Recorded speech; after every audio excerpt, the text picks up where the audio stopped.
চিরঞ্জিত academy চ্যানেলে সবাইকে স্বাগত জানাই প্রত্যেক প্রাইমারি এবং আপার প্রাইমারি টেট প্রার্থীকে, যারা West Bengal TET, central TET কিংবা ঝাড়খণ্ড টেট দিতে চলেছ। তাদের ক্ষেত্রে এই ক্লাস খুবই উপকারে আসবে, কারণ এই ক্লাস থেকেই আমরা মূলত পেডাগজি প্র্যাকটিস বা সিডিপি এমসিকিউ প্র্যাকটিস শুরু করছি, যেখানে দুটো অপশানই থাকবে, মানে ল্যাঙ্গুয়েজের যে দুটো অপশান, বাংলা এবং ইংরাজি বোথ, যেটা প্রিপারেশান নেওয়ার ক্ষেত্রে অনেক সুবিধে করে দেবে তোমাদের।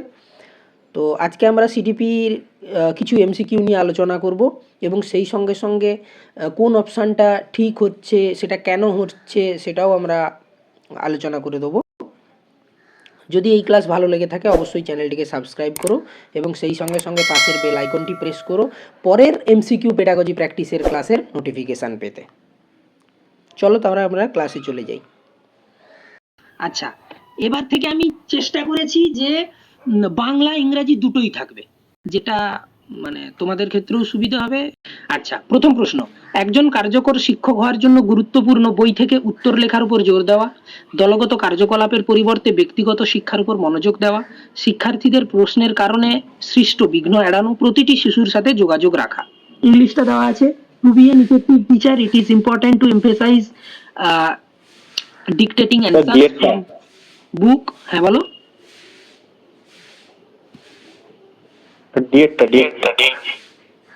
আচ্ছা, ডি বলছো, বাকিরা কে কি বলছো? বি হবে মনে হচ্ছে।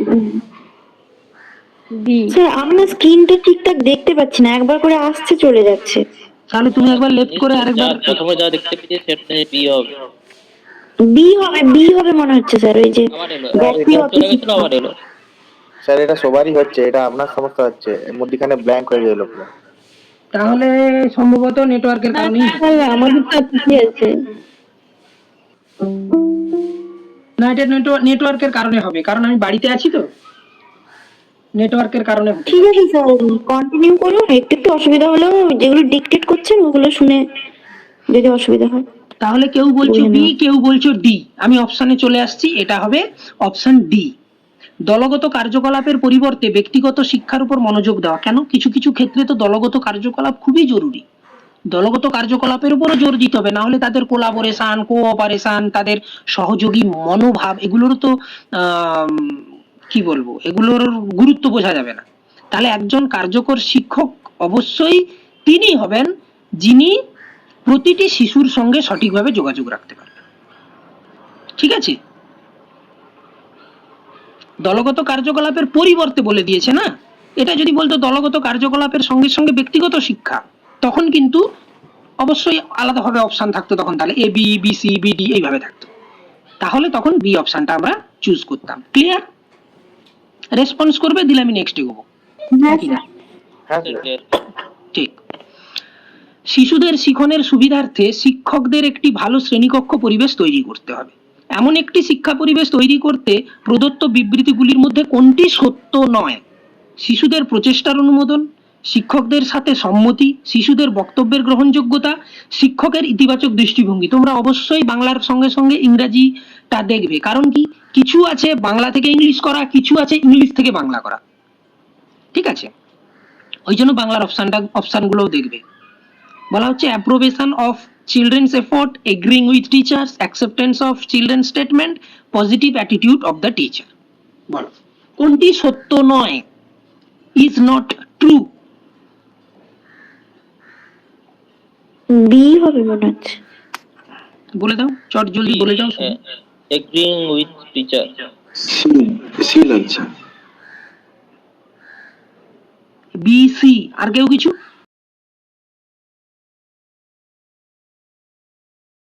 আচ্ছা, বিএডটা। এটা তো বিএডটাই হবে, কারণ শিশুরা যা কিছু প্রচেষ্টা করবে তার প্রচেষ্টার মধ্যে যদি ভুলও থাকে সেটাও অনুমোদন করতে হবে এবং সুকৌশলে সেটা নিয়ন্ত্রণ করতে হবে। তৃতীয়ত কি, শিক্ষকদের শিশুদের বক্তব্যের গ্রহণযোগ্যতা। শিশুরা যা বলছে সেটা ধৈর্য সহকারে শুনতে হবে, তবেই না বোঝা যাবে তার আগ্রহ কি, তার ক্ষমতা কতখানি, সে কতটা বুঝতে পারলো না পারলো, কোথায় তার ঘাটতি থেকে গেল। তৃতীয়ত কি, চতুর্থত কি, শিক্ষকের ইতিবাচক পজিটিভ অ্যাটিটিউড তো অবশ্যই থাকবে পড়ানোর ক্ষেত্রে, কিন্তু শুধুমাত্র শিক্ষকদের সাথে সম্মতি, শিক্ষক যা বলে যাবেন শিশু তাই শুনে যাবে, তা কিন্তু হবে না। তাই সত্য কোনটা হবে না? শিক্ষকদের সাথে সম্মতি, এগ্রিং উইথ টিচার্স। ঠিক আছে, ক্লিয়ার? হ্যাঁ স্যার হ্যাঁ স্যার। হুম। নিম্নলিখিত বক্তব্যগুলির মধ্য থেকে কোনটি আপনার মতে সঠিক? ঘরের বাইরের কাজে ছেলেদের সাহায্য করা উচিত, ঘরোয়া কাজে ছেলেদের সাহায্য করা উচিত, সকল ছেলেকে সায়েন্স এবং সকল মেয়েকে হোম সায়েন্স শেখানো উচিত, ঘরোয়া কাজের মেয়েদের সাহায্য করা উচিত।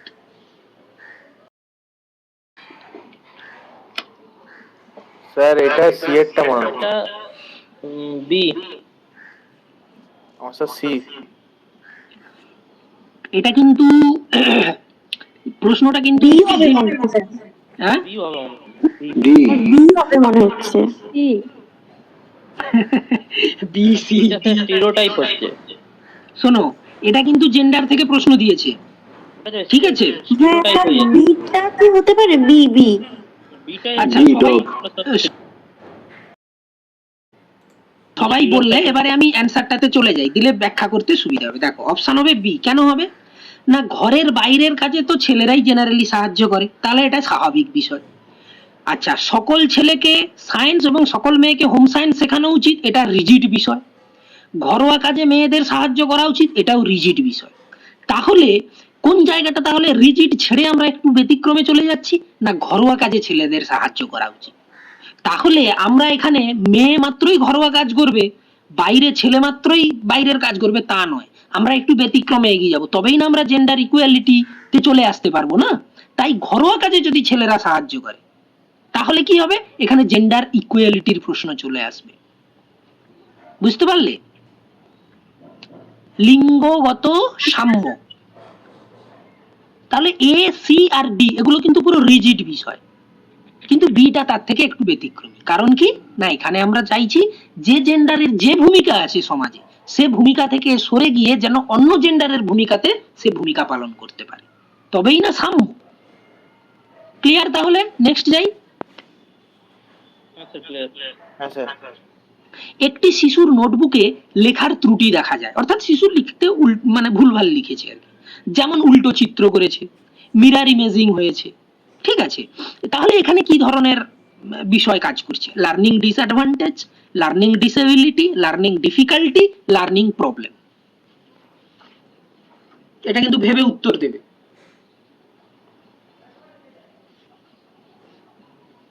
লার্নিং ডিসেবিলিটি বি এরটা। আমারও স্যার এটাই মনে হচ্ছে, লার্নিং ডিসেবিলিটি। আচ্ছা, মিরার ইমেজিংটা কি বলতো?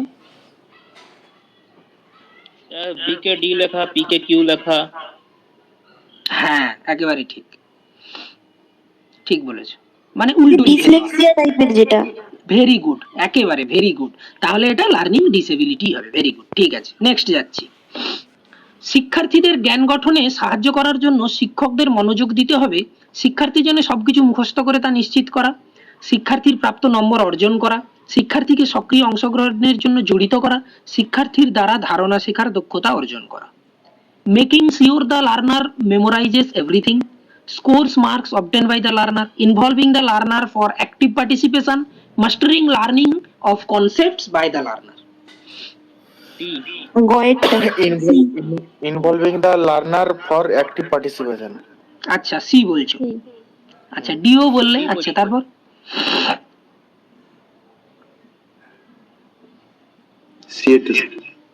সিটাই। ঠিক আছে, অপশানে চলে যাচ্ছি। এটা অপশন সি হবে। তার কারণ কি? শিক্ষার্থী যতক্ষণ না সক্রিয় অংশগ্রহণ করতে পারবে ততক্ষণ সে ধারণা শেখার দক্ষতাই অর্জন করতে পারবে না। Mastering learning with concepts by the learner, এটা সম্ভব হবে তখনই যদি শিক্ষার্থী আগে সক্রিয়ভাবে অংশগ্রহণ করে শিখনের ক্ষেত্রে। তাহলে সেক্ষেত্রে কি হবে? আমাদেরকে সিটা অবশ্যই চুজ করতে হবে। আর নাম্বার পাওয়া, মুখস্থ করা, এগুলো পুরো নেগেটিভটা, ঠিক?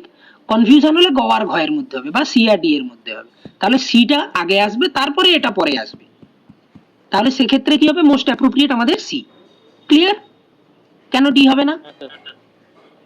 নেক্সট, শিক্ষকের দৃষ্টিকোণ থেকে প্রতিভা হলো, প্রতিভা মানে এখানে বলা হচ্ছে গিফটেডনেস বা গিফটেড চাইল্ড আমরা যাকে বলি সেইটা।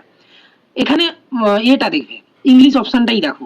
এখানে যদিও দেওয়া আছে তবুও ইংলিশটা দেখো। High ability, high creativity, high commitment, high motivation, high commitment, high talent, high ability, high talent, high commitment, high talent, high creativity, high memory.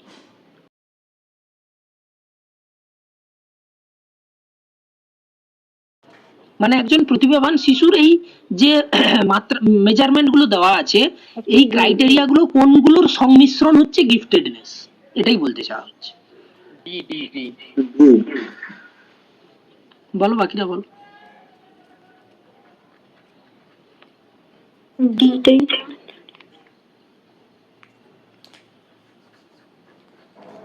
আচ্ছা আমি অপশানে যাচ্ছি। Option A, high ability, high creativity, high commitment. কেন বলছি যে gifted, তার তো gifted আর ট্যালেন্টের মধ্যে পার্থক্যটা কোথায় থাকলো, টার্মটা তো একই হয়ে গেল। আচ্ছা, হাই মেমোরি, উচ্চ স্মৃতিশক্তির অধিকারী হলেই সে গিফটেড চাইল্ড হবে তা কিন্তু না। তার মধ্যে হাই এবিলিটি থাকবে, উচ্চ সক্ষমতা, হাই ক্রিয়েটিভিটি, উচ্চ সৃজনশীলতা এবং হাই কমিটমেন্ট থাকবে তার মধ্যে। বিষয়টা এইটা একেবারে মাথায় কি বলবো, সেই যে ভিত ত্রিত দেওয়ার সময় কি হয় মাঝে মাঝে কিছু দাগ কেটে দেয়, সেই দাগ যেমন থেকে যায় এটা সেইভাবে মাথায় রেখে দাও। আমার স্মৃতিশক্তি প্রখর, আমি গিফটেড কেন হব? গিফটেড নাও হতে পারি আমি। তবে এবিলিটিটা মানে সামগ্রতা সবকিছু নিয়ে একটা কিছু বোঝাচ্ছে। হ্যাঁ, এবিলিটি মানে এখানে সব রকম ক্ষমতাকে বোঝাচ্ছে, মানে তার শিখনের জন্য যা যা ক্ষমতার প্রয়োজন সব এবিলিটিকে এখানে একসঙ্গে যোগ করছে। এবং তার সঙ্গে এবার এবিলিটি থেকে ক্রিয়েটিভিটিটা কেন আলাদা, না ক্রিয়েটিভিটিটা নতুন কিছু করার কথা বলে, সৃজনশীলতা। হ্যাঁ সৃজনশীলতা, নতুন কিছু করার কথা বলে, এবং তার সঙ্গে সঙ্গে হাই কমিটমেন্ট। আচ্ছা, কমিটমেন্টটাকে যদি আমরা একটা বাক্য দিয়ে বোঝাতে চাই, কিভাবে বোঝানো যায় বলো তো? রামের পায়ে আহত হওয়ার পরেও রাম প্রতিযোগিতাটা ছুটে দৌড় প্রতিযোগিতাটা শেষ করলো। তাহলে এখানে কি বোঝাতে চাওয়া হলো সেটাই জানতে চাইছি। এখানে বলতে হলো সে যে কাজটা করতে চাইছে বা যেটা করছে সেটা সে সেটার সে যেরকম সমাধান, বাধাই আসুক বা যাই আসুক সে সেটা করেই ছাড়বে। হ্যাঁ সমাধান সে করেই ছাড়বে, একেবারে ঠিক। এটাই হচ্ছে হাই দৃঢ় প্রতিজ্ঞ, এটা কোনো কাজের দৃঢ় প্রতিজ্ঞ, দৃঢ় প্রতিজ্ঞ, ঠিক একেবারে ঠিক। তাহলে এই তিনটে কোয়ালিটি যার মধ্যে থাকবে সেই হচ্ছে গিফটেড। ঠিক আছে? অনেকের মধ্যে শেখার খুবই প্রেরণা আছে, মানে ইচ্ছা খুবই জানতে চায়, সে বুঝতে চায়, তার শেখার খুবই আগ্রহ আছে। আমার নিজের চোখেই দেখা আছে, আমার একজন দাদা ছিল, সে দিন রাত পড়াশোনা করতো কিন্তু রেজাল্ট ভালো করতে পারতো না। তার মধ্যে প্রেরণা ছিল আমাকে ভালো করতে হবে, ভালো করতে হবে, কিন্তু সে পারতো না, তার সেটা দুর্বলতার জায়গা ছিল। ঠিক আছে, হাই মোটিভেশন থাকলেই গিফটেড হবে তা নয়। তাহলে এটা মাথায় রাখবে, এবিলিটি, ক্রিয়েটিভিটি, কমিটমেন্ট। ঠিক আছে, নেক্সট এগোই তাহলে। হ্যাঁ sir. Out of the box চিন্তা ভাবনাটা কি ধরনের? ধারাবাহিক চিন্তা ভাবনা, স্মৃতিভিত্তিক চিন্তা ভাবনা, ভিন্নমুখী চিন্তা ভাবনা, অভিসারী চিন্তা ভাবনার সাথে সম্পর্কিত। ডাইভার্জেন্ট থিঙ্কিং, ভিন্নমুখী চিন্তা ভাবনা। সি হবে স্যার। সি সি সি, একেবারে ঠিক, এটা অপশন সি হবে। আউট অফ দ্য বক্স মানে কি, এখানে বলে দিচ্ছে বক্সের বাইরে গিয়ে ভাবো, মানে টার্মটা এভাবেই ব্যবহার করছে। তাহলে আমরা যখন একটা কোনো জিনিসকে নতুন ভাবে ভাবার চেষ্টা করব, আলাদা ভাবে ভাবার চেষ্টা করব, অর্থাৎ ডাইভার্জেন্ট থিঙ্কিং এ চলে যাবে। ডাইভার্জেন্ট থিঙ্কিং এর সঙ্গে কার কোন টার্ম জড়িত? অপসারী। না না, সেটা তো আমরা অপসারী বা ভিন্নমুখী বলতে চাইছি, বাংলাটা তার দাঁড়াচ্ছে। আমি বলছি যে আমাদের সাইকোলজিক্যাল যে টার্মগুলো আছে, যে যে সকল মেন্টাল এবিলিটি শিক্ষার্থীদের মধ্যে আছে, যেমন ধরো ইন্টেলিজেন্স আছে, তারপরে ইমোশনাল ইন্টেলিজেন্স আছে, আরো বিভিন্ন ধরনের টার্ম আছে না, আমি বলছি না টার্ম। ক্রিয়েটিভিটিটা বলা যেতে পারে। ভেরি গুড, ভেরি গুড, ওইটাই আমি জানতে চাইছি। ক্রিয়েটিভিটিটা বলা যেতে পারে। ক্রিয়েটিভিটি যার মধ্যে আছে তার মধ্যে ডাইভার্জেন্ট থিঙ্কিং, কনভার্জেন্ট থিঙ্কিং দুটোই থাকবে। আচ্ছা, আমাকে এই জায়গায় একটা জিনিস বলো, আমি তোমাদের এটা একটা প্রশ্ন করছি, পরে আমি যদি সুযোগ পাই কোশ্চেন দেবো। আমি জানি যে একটা অঙ্ক সমাধান করতে গেলে 4 রকম প্রসেস আছে। কোন প্রসেসটা সঠিক হবে এবং কম সময়ের মধ্যে কোন প্রসেসটা অ্যাপ্লাই করলে করতে পারবো, এই যে চিন্তাটা আমরা করি, এটাকে কি বলা হয়, বা এই মানসিক ক্ষমতাটা কি নামে পরিচিত? আরো একবার কি বলবো? Divergent thinking, problem solution. না, বিষয়টা বুঝতে পারলে না। তুমি ডাইভার্জেন্ট থিঙ্কিং করে নিয়েছো যে এই অঙ্কটা সমাধান করতে গেলে আমি 4টা প্রসেসে করতে পারবো, এটা তোমার ডাইভারজেন্ট থিঙ্কিং হয়ে গেল। কিন্তু তারপরে ডাইভারজেন্ট থিঙ্কিং এর পরের স্টেপ আসছে, আমরা যদি এইভাবে ভাবি যে এবারে ওর মধ্যে কোন প্রসেসটা আমি কাজে লাগালে আমার অল্প সময়ে এবং সঠিকভাবে সহজে সমাধান করতে পারবো, ওই যে চিন্তা করার ক্ষমতা, সেটাকে কি বলে?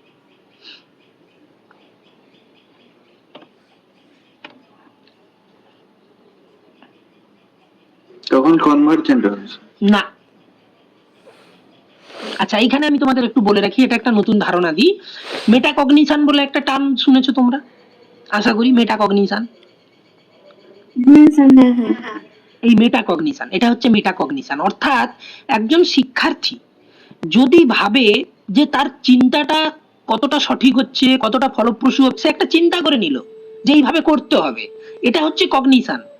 কিন্তু সেই চিন্তা করার মানে সেই যে চিন্তাটা করলো, সেই চিন্তাটা কতখানি ফলপ্রসূ হবে, সেটা কতখানি সঠিক, কতখানি ভুল বা কতখানি অ্যাপ্রোপ্রিয়েট, যখন এইটা আবার চিন্তা করছে, তখন কিন্তু তার কাজ করছে মেটাকগনিশন।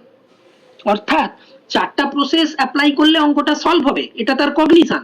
কিন্তু কোনটা অ্যাপ্লাই করলে কম সময়ে সঠিকভাবে করতে পারবে, অর্থাৎ কগনিশনের বাইরে গিয়ে আবার চিন্তা করা যে কগনিশনটা ঠিক হচ্ছে কিনা, কগনিশনটাকে ইভালুয়েট করা, কগনিশনটাকে ইভালুয়েশন করার যে ক্ষমতা, সেটা হচ্ছে মেটাকগনিশন।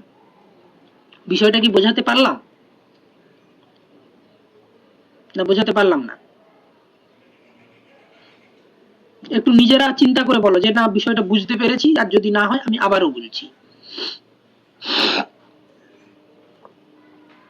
স্যার আরেকবার বলুন। আচ্ছা, তুমি একটা কোনো সমস্যার সম্মুখীন হলে, ঠিক?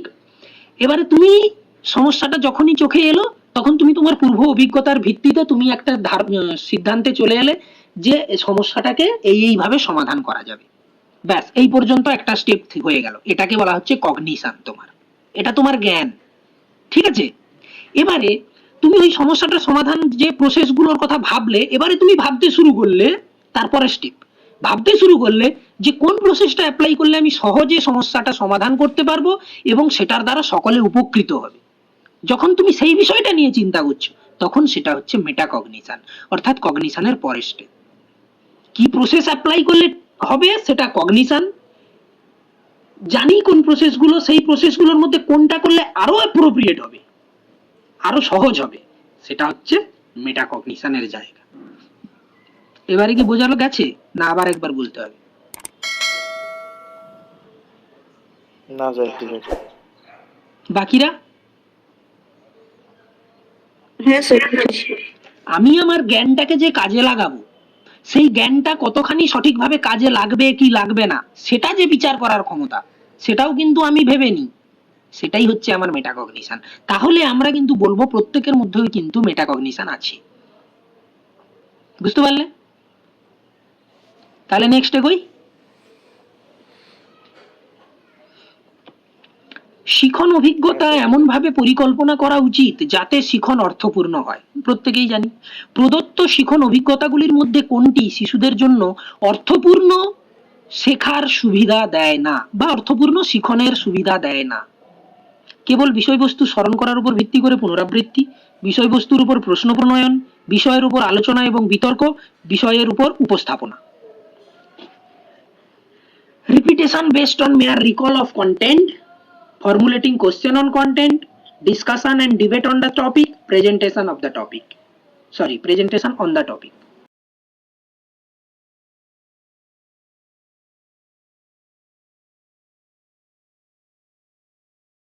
কোনটি সুবিধা দেয় না?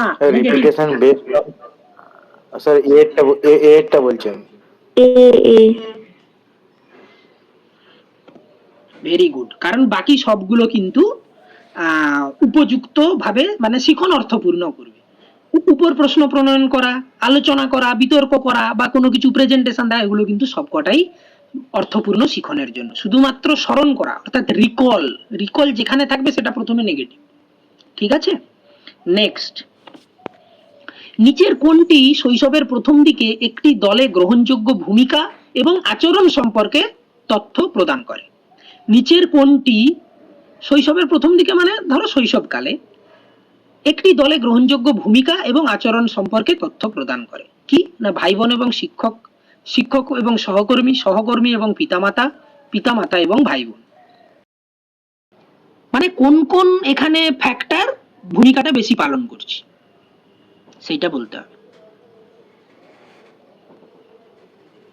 শৈশবে। স্যার ডিএডটা। এখানে যে বলা হয়েছে না শৈশবের প্রথম দিকে, প্রথম দিকে মানে কি, তাহলে একেবারে শুরুতে। শৈশবের প্রথম দিকে মানে শুরুতে, তখন তার ঘরের কাছের কে একমাত্র পিতামাতা এবং তার যারা ভাই বোন থাকবে, সেখানে পিয়ার্সও আসবে না, শিক্ষকও আসবে না। ঠিক আছে, ক্লিয়ার? এটা অপশন ডি হবে। নেক্সট চাই।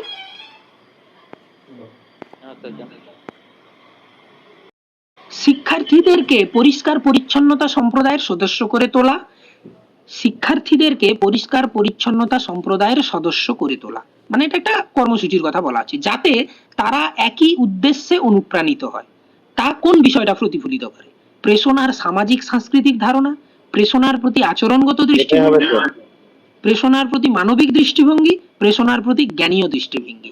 একটু ইংলিশ টার্মগুলো দেখে নাও, কারণ এটা হচ্ছে ইংলিশ থেকে বাংলা করা। Socio cultural conceptions of motivation, behaviouristic approach to motivation, humanistic approach to motivation, cognitive approach to motivation. এইটটা হবে স্যার, এইটটা। সোশিও কালচারাল বলছো তাই তো?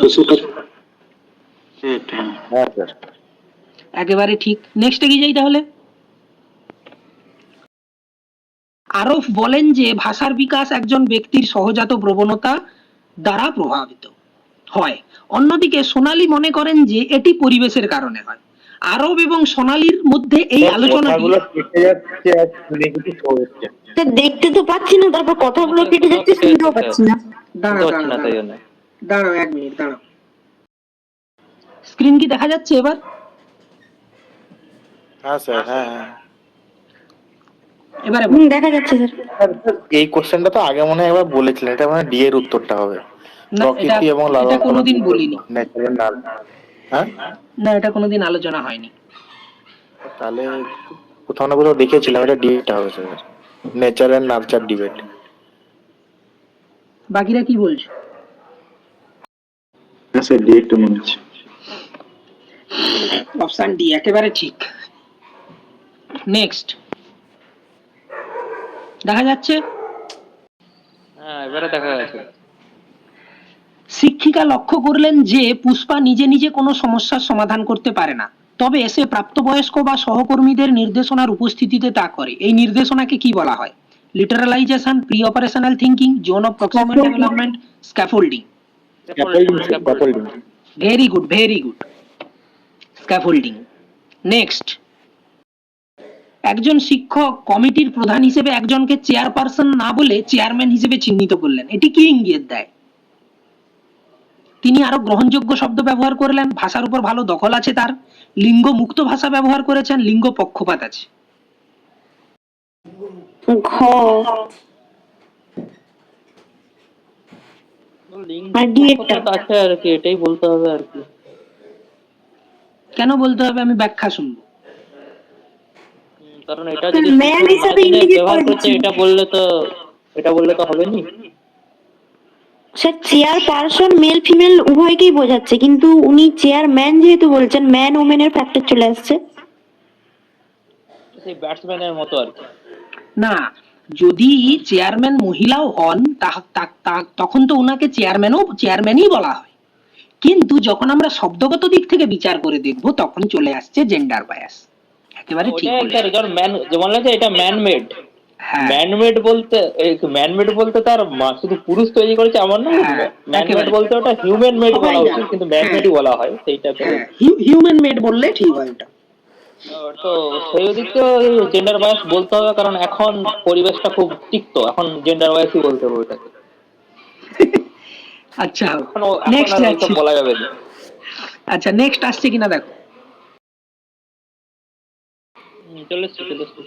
শিশুদের সামাজিকীকরণের প্রগতিশীল মডেলের জন্য নিচের কোনটি সঠিক নয়?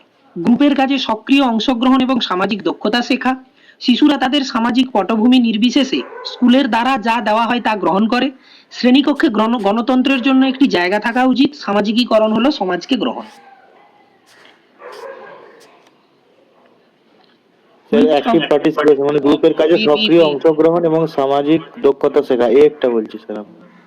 আচ্ছা, বাকিটা বলুন। কোনটি সঠিক নয়? মনে আছে বলছি সঠিক নয়। বি। ভালো করে C, এইগুলো sir. C. বাহ বাহ, সব বলে দিলে তো, এ বি সি। কোনটি সঠিক নয়? Progressive model of socialisation of children is not correct. হ্যাঁ স্যার, হ্যাঁ ওই সি, সি মনে হচ্ছে।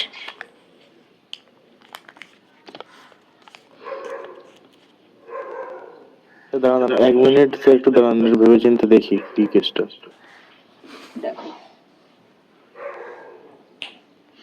এটা অ্যানসারই তো স্যার 25% আমার বিএড মনে হচ্ছে, বিএড children accepted what is given by the school বিটাই হবে, বি হবে। ব্যাকগ্রাউন্ড, বিটাই তো হবে। বিএডটা মনে হচ্ছে আমার। গ্রুপের কাজে সক্রিয় অংশগ্রহণ করবে, সামাজিক দক্ষতা শিখবে। গণতন্ত্রের শ্রেণীকক্ষে তো গণতন্ত্রেরই জায়গা থাকবে, এবং সমাজকে সঠিকভাবে শিক্ষার্থীরা গ্রহণও করবে, সামাজিকীকরণ করবে। তাহলে বাদ যাচ্ছে কোনটা?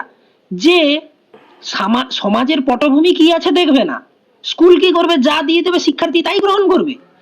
তাহলে একটু আগে স্কুল বেসড এডুকেশনে কি বলা হলো? কনটেক্সচুয়াল বেসড বলা হলো না? যে কনটেক্সট যা থাকবে সেই অনুযায়ী কারিকুলামও নির্ধারিত হবে, কো কারিকুলার অ্যাক্টিভিটিসও নির্ধারণ করা হবে। তাহলে এখানে সামাজিক পটভূমিকে বাদ দিয়ে স্কুল দ্বারা যা দেওয়া হবে তা কি শিক্ষার্থীরা গ্রহণ করবে? তা নয়। তাহলে এটাই ভুল, বিটা। বুঝতে পারলে? ক্লিয়ার?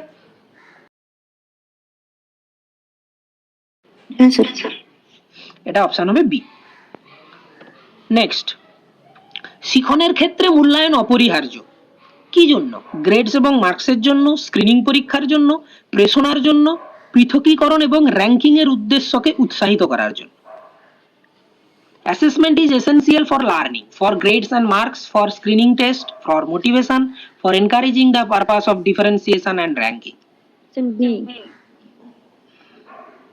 D.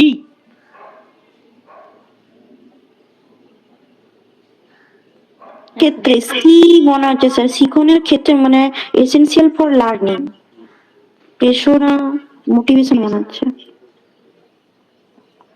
অপশন সি বলছো। নেক্সট, আমি স্ক্রিনিং টেস্ট বলছি।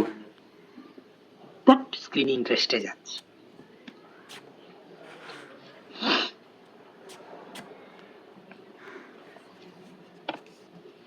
ফর মোটিভেশনই হবে। গ্রেডস মার্কস এর জন্য মূল্যায়ন অপরিহার্য নয়, স্ক্রিনিং পরীক্ষার জন্যও নয়। স্ক্রিনিং টেস্ট মানে কি? একদম কোনো একটা নির্দিষ্ট টেস্টের জন্য অ্যাসেসমেন্ট বা মূল্যায়নটা কি খুব জরুরি? জরুরি নয়। আচ্ছা, তারপরে বলেছে ডিফারেন্সিয়েশন, পৃথক করে দেবে বাচ্চাদেরকে, হ্যাঁ, র্যাঙ্ক করে দেবে। তার মানে কি? এটাও তো নেগেটিভ। এই তুই 1 নম্বরে স্থান পেয়েছিস, তুই 2 নম্বরে স্থান পেয়েছিস, এটাও উদ্দেশ্য নয়। উদ্দেশ্য হচ্ছে প্রেষণা জাগানো। বুঝতে পারলে? বাকি সবগুলো তো নেগেটিভ নেগেটিভ মনে হচ্ছে। কেন বলছি, কেন তুমি বললে যে স্ক্রিনিং? না, বুঝতে পারলে না? স্যার এটা একটা কথা বলেছে, essential for assessment is essential for learning, মানে যখনই শিখছে মোটিভেশন না পেলে তো শিখতেই পারবে না, মানে তার কন্টিনিউয়াস প্রসেসটা চলছে। বা শিখনের পরে তার পারফরম্যান্সের উপর ভিত্তি করে ফিডব্যাক যদি না পায় তাহলে তার মধ্যে মোটিভেশনও আসবে না। এভাবেও আমরা বিষয়টা ভাবতে পারি।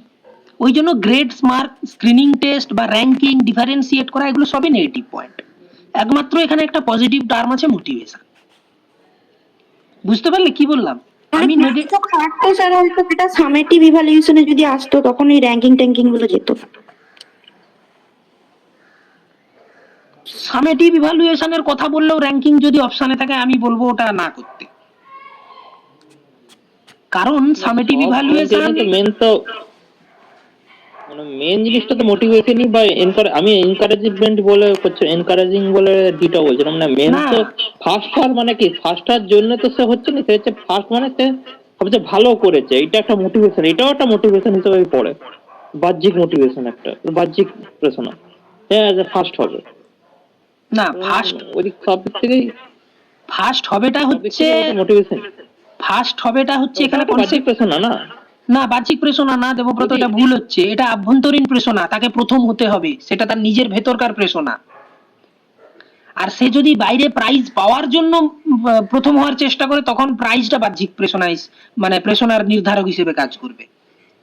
সে যখন নিজে প্রথম স্থান অধিকারের জন্য নিজে থেকে তা তো লোক নিজের জন্য করেনি।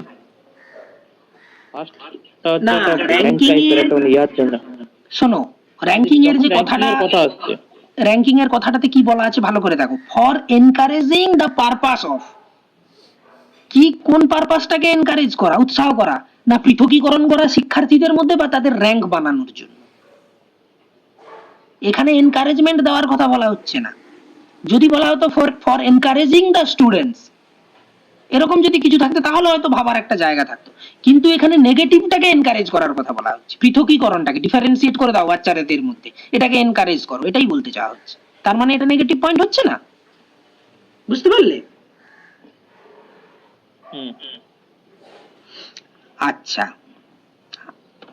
আর নেই, 15টা প্রশ্ন হয়ে গেল আজকে। তাহলে কি স্যার এটা বলা যেতে পারে যে যখনই এই টাইপের কোশ্চেন আসবে, assessment is essential for learning, তখন মোটিভেশন যদি থাকে তাহলে সবার আগে কিছু না পেয়ে উচিত তাকে মোটিভেশনই চলে যেতে হবে নাকি আগে, সেটা প্রশ্নের উপর নির্ভর করবে কিভাবে কোনটা হবে, বা মোটিভেশন থাকলে সেটাকে আগে প্রেফার করার চেষ্টা করতে হবে, অন্য কিছু যদি সন্দেহ যদি হয় আগে positive- মোটিভেশনটাই দেখার চেষ্টা করতে হবে। যদি পজিটিভ কিছু বলে বা তার উদ্দেশ্য কি, কেন গুরুত্বপূর্ণ, মোটিভেশনটা একটা ভাবার জায়গায় চলে আসবে। ঠিক আছে, ঠিক আছে, তাহলে আজ এই পর্যন্তই থাক। পরের ক্লাসে তাহলে আমরা আবার কিছু এমসিকিউ নিয়ে আলোচনা করব, যেটা তোমাদের পরীক্ষার ক্ষেত্রে অনেক পরীক্ষার প্রস্তুতির ক্ষেত্রে অনেক সুবিধে করে দেবে। তো পরের ক্লাসে আবার তোমাদের সঙ্গে দেখা হচ্ছে। সবাই ভালো থেকো, ভালোভাবে প্রিপারেশন নাও, কেমন?